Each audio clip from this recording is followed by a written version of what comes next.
Se você fechar esse vídeo, você vai perder a oportunidade de conhecer e entender um belo de um mangá que talvez de outra forma você não conheceria. É mesmo? Quando eu fiz a análise de Look Back, do Tatsuki Fujimoto, mesmo criador de Chainsaw Man, já começou a ficar claro que ele é muito mais do que um mangaka de shonen de lutinha genérico. Além da sensibilidade para as questões humanas, em Goodbye Eri, ele se mostra um contador de histórias formidável, muito mais do que os seus desenhos um tanto quanto feiosos às vezes podem sugerir. Mas antes da gente continuar, já sabe, se inscreva nas páginas do Subsolo, ative as notificações, deixe o joinha. Se você mudar de ideia ao longo do vídeo, você põe o joinha para baixo, não tem problema nenhum. Mas interaja com o vídeo porque essa é a única forma de a gente continuar crescendo e produzindo cada vez mais conteúdo e de melhor qualidade.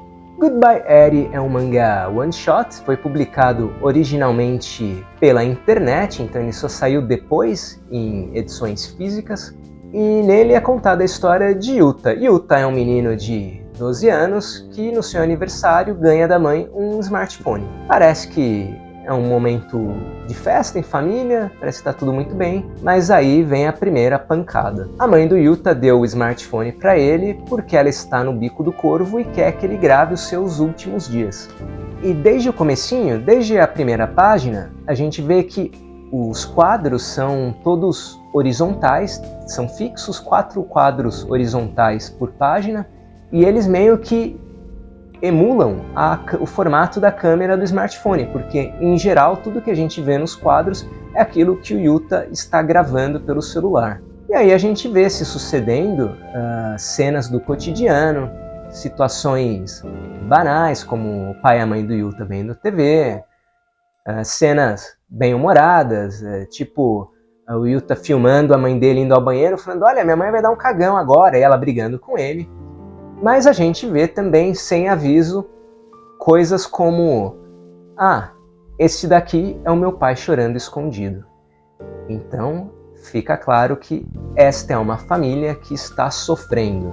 E não demora muito para a mãe do Yuta morrer mesmo. Não tem muita cerimônia com relação à morte dela. E logo no comecinho do mangá, ela bate com as 10 mesmo. Aí vem uma quebra de expectativa. Quando o Yuta recebe a notícia de que a mãe dele, já internada, pode estar vivendo os seus últimos momentos, o Yuta recebe essa notícia do pai, ele sai correndo do hospital, fugindo, e a gente vê o hospital atrás dele explodindo em chamas, num efeito especial. O quadro horizontal vai aumentando até virar uma projeção de cinema, e a gente vê que a turma da escola dele está assistindo a um filme. O Yuta fez um filme com a gravação dos últimos dias da mãe dele e apresentou no que parece a feira de talentos da escola. A reação varia entre o choque, o escândalo e o riso, porque muita gente que assiste acha ridículo, porque, bom, parecia ser uma história tocante, de repente termina com uma cena clichê de filme de ação. Um monte de gente se ofende, acha de mau gosto. A partir daí o Yuta começa a ser hostilizado, sofrer bullying dos colegas. A partir daí... Ela tá aparecendo? Magzinha, dá licença, filho. Vem cá, vem cá. Você quer participar, né? Tudo bem. A partir daí, o Yuta começa a ser hostilizado, a sofrer bullying dos colegas, ele leva uma dura dos professores. Enfim, a coisa fica tão feia que ele decide que vai tirar a própria vida. A gente já vê que é um mangá sobre coisas bem animadas, bem felizes. Ele deixa um vídeo de despedida, falando o que o levou a tomar essa decisão tão drástica, e ele resolve ir até o hospital onde a mãe morreu e se atirar lá de cima. E quando ele chega lá na cobertura do hospital, já se aprontando para pular, ele encontra uma menina, uma colega de escola, que faz com que ele não pule, e pela razão mais inusitada. Ela gostou do filme maluco que ele fez e quer que ele regrave.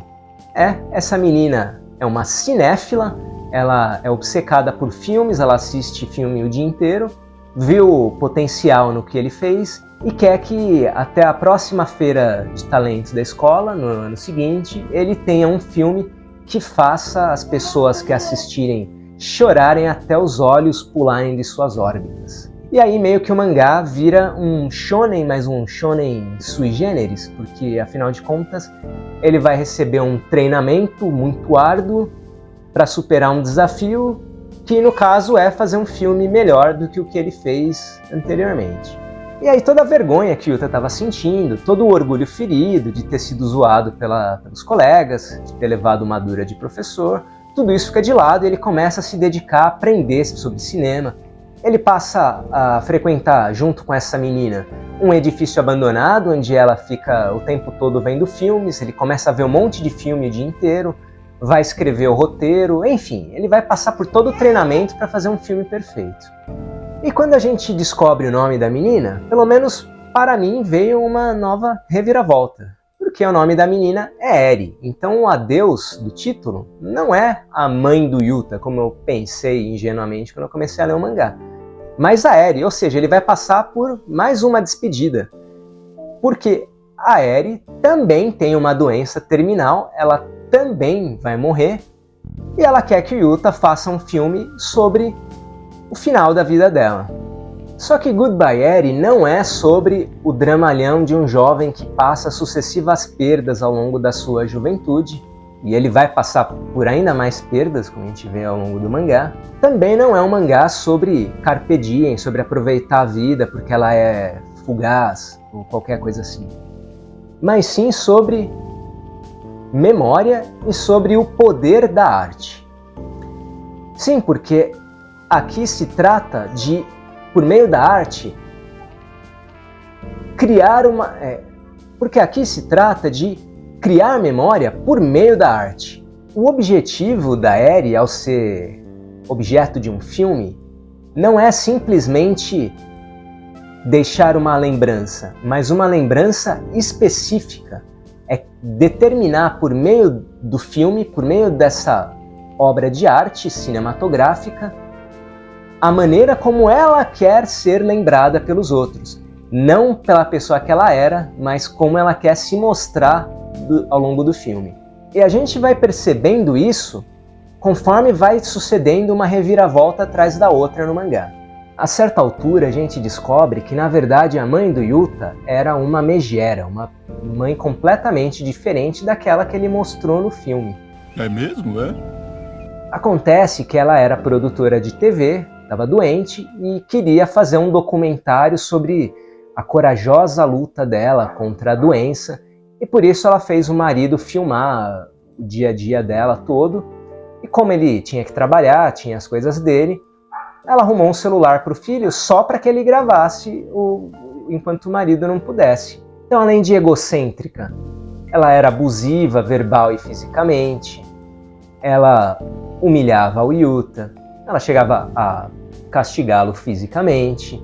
E o pai dele conta que mesmo discordando de tudo aquilo que ela fazia, da maneira com que ela tratava o filho, ele não conseguia ter uma voz ativa com ela porque ela dava tratamento de silêncio, porque ela também entrava na mente dele e fazia com que ele se submetesse a ela. E ele fica impressionado pelo fato de Yuta ter feito um filme em que ele mostrava a mãe dele como uma boa pessoa. E essa é uma sacada genial do mangá, porque ele mostra como é possível, por exemplo, por meio da arte, você mentir falando a verdade. Ao escolher aquilo que ele mostrava e aquilo que ele omitia, ele mostra que era possível criar uma história e uma mãe completamente diferente do que ela era na verdade.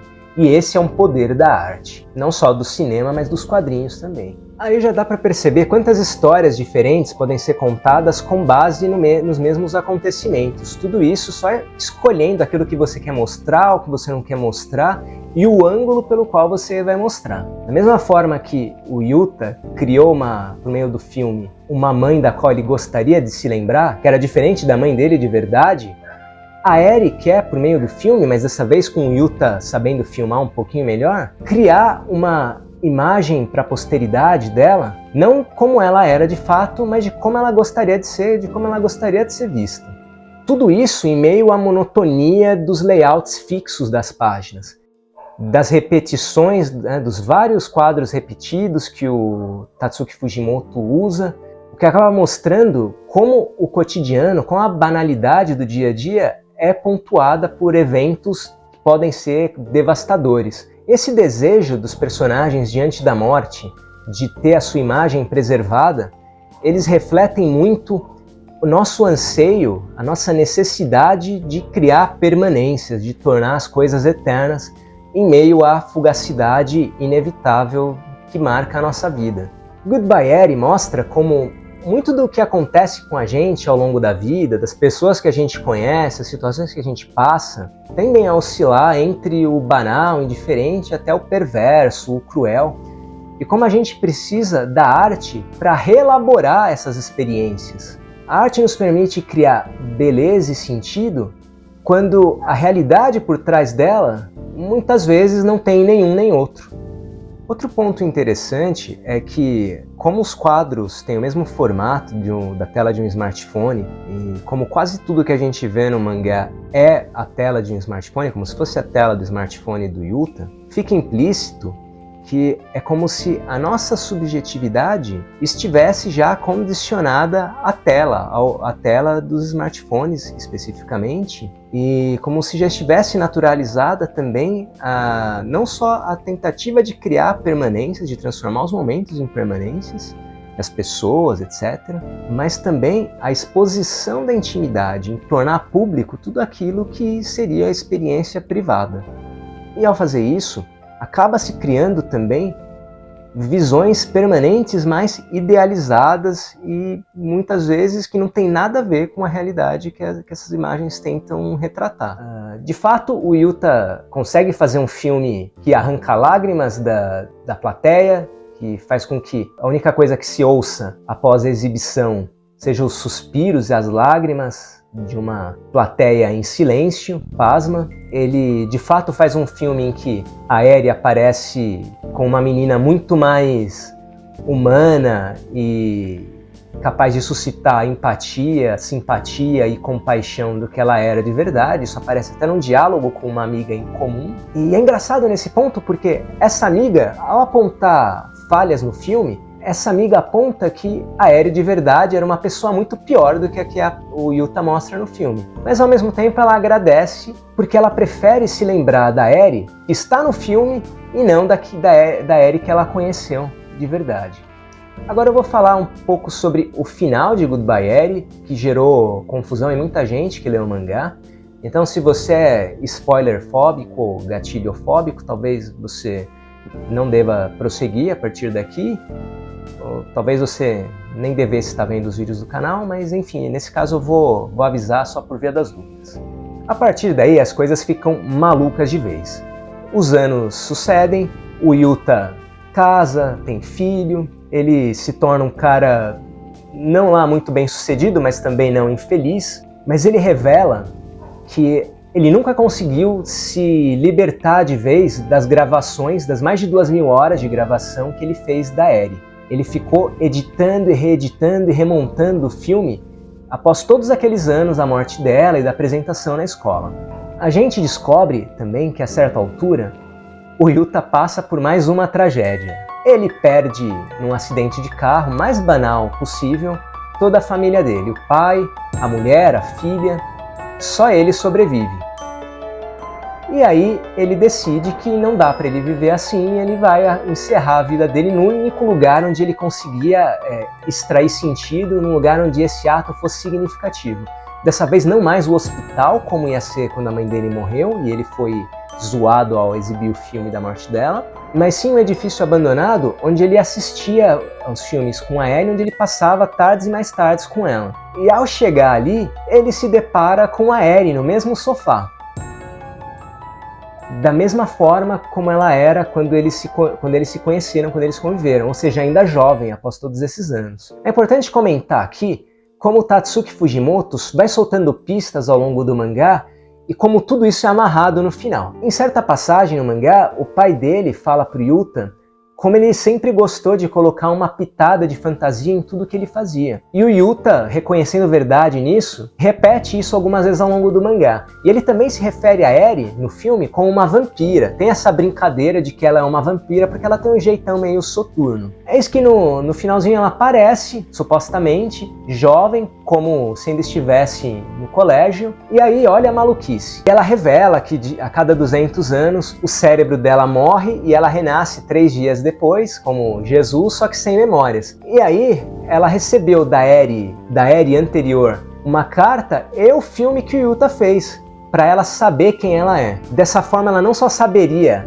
a situação dela, quem ela era de verdade, mas ela teria uma autoimagem e provavelmente agiria de acordo com uma imagem muito melhor, porque reelaborada artisticamente pelo Yuta, do que a que ela tinha de verdade. É como se, ao fazer o filme e ao criar uma memória idealizada da Eri, fosse possível transformar a Eri, fosse possível que a Eri se transformasse. Muita gente, ao ler isso, provavelmente vai achar que ela era uma vampira mesmo, que, olha só, e agora ela vai continuar a existência dela sendo uma boa pessoa, mas logo que o Yuta entra na sala onde tem o sofá aparece vazio. E lembra que ele ficou obcecado esses anos todos em reeditar e remontar um filme que ninguém ia assistir? Pois é, isso é o Yuta reelaborando a própria memória, a própria lembrança dele. Esse diálogo que ele tem mais velho com ela, ele faz parte da reedição, ele faz parte da montagem, parte do que eles gravaram quando estavam juntos. Ao usar essas imagens, o Yuta faz o filme definitivo. Ele finalmente encerra a narrativa do passado dele.